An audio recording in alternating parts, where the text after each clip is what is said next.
الحمدللہ رب العالمین الصلاۃ والسلام علی خاتم النبیین وعلی آلہ وصحبہ اجمعین اما بعد فاعوذ باللہ من الشیطان الرجیم بسم اللہ الرحمن الرحیم قال اللہ تعالی فی سورۃ آل عمران اذ تقول للمؤمنین ألن يكفيكم أن يمدكم ربكم بثلاثة آلاف من الملائكة منزلين۔ ترجمہ: جب تم مومنوں سے یہ کہہ کر ان کے دل بڑھا رہے تھے کہ کیا یہ کافی نہیں کہ پروردگار 3000 فرشتے نازل کر کے تمہیں مدد دے۔ علماء نے ان آیات کی تفسیر مختلف طریقوں سے کی ہے۔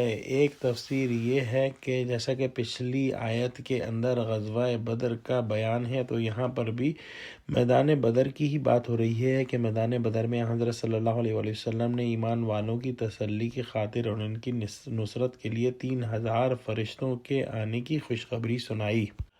اگلی آیت میں اللہ سبحانہ وتعالیٰ نے ارشاد فرمایا بَلَا إِن تَصْبِرُوا وَتَتَّقُوا وَيَأْتُوكُم مِّن فَوْرِهِمْ هَٰذَا يُمْدِدْكُمْ رَبُّكُم بِخَمْسَةِ آلَافٍ مِّنَ الْمَلَائِكَةِ مُسَوِّمِينَ۔ ترجمہ: ہاں، اگر تم دل کو مضبوط رکھو اور خدا سے ڈرتے رہو اور کافر تم پر جوش کے ساتھ دفعتاً حملہ کر دیں تو پروردگار 5000 فرشتے جن پر نشان ہوں گے تمہاری مدد کو بھیجے گا۔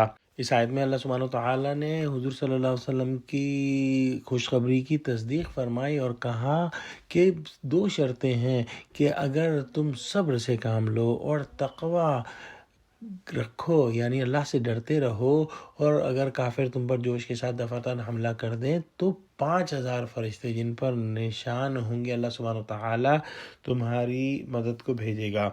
لہٰذا جب ایمان والوں نے صبر اور تقوی کا اعلیٰ ترین معیار قائم کیا تو 3000 کی تعداد کو 5000 میں تبدیل کر دیا گیا۔ نشان زدہ فرشتوں سے مراد یا تو مدد کے لیے آنے والے ان فرشتوں پر کوئی خاص قسم کے نشانات تھے، جیسا کہ حضرت عبداللہ بن عباس رضی اللہ تعالیٰ عنہما سے روایت ہے کہ بدر کی لڑائی میں فرشتوں نے سفید عمامے پہن رکھے تھے، یا دوسری جو ہے تفسیر ان کے بارے میں یہ کی گئی ہے کہ وہ گھوڑے جن پر وہ سوار تھے ان پر کوئی خاص علامت موجود تھی۔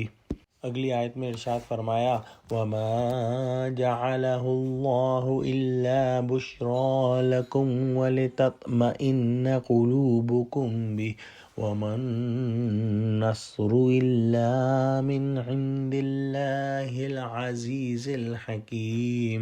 ترجمہ: اور اس مدد کو خدا نے تمہارے لیے ذریعہ بشارت بنایا، یعنی اس لیے کہ تمہارے دلوں کو اس سے تسلی حاصل ہو، ورنہ مدد تو خدا ہی کی ہے جو غالب اور حکمت والا ہے۔ فرشتوں کو نازل کرنے کے مقصد 2 تھے، یعنی بشارت، خوشخبری اور اطمینان قلب۔ فرشتوں کے ذریعے اللہ سبحانہ وتعالیٰ نے ایمان والوں کو نصرت باری کی بشارت سنائی کہ اللہ سبحانہ وتعالیٰ ان کی مدد فرما رہا ہے، اور انہیں اطمینان دلایا کہ اللہ سبحانہ وتعالیٰ ان کے ساتھ ہے۔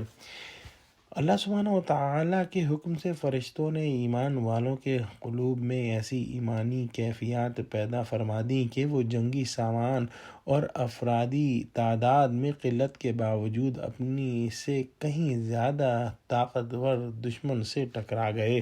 اللہ سبحانہ وتعالیٰ کو فتح دلانے کے لیے کسی فرشتے یا کسی اور شے کی حاجت نہیں۔ اللہ سبحانہ وتعالیٰ کسی ظاہری مدد کے بغیر بھی نصرت فرما سکتے ہیں، لیکن انسانی جو طبیعت ہے وہ چاہتی ہے کہ اس کو جو ہے اطمینان ہو اور اس کو جو ہے بشارت ہو اور اس کے دل کو تقویت ہو۔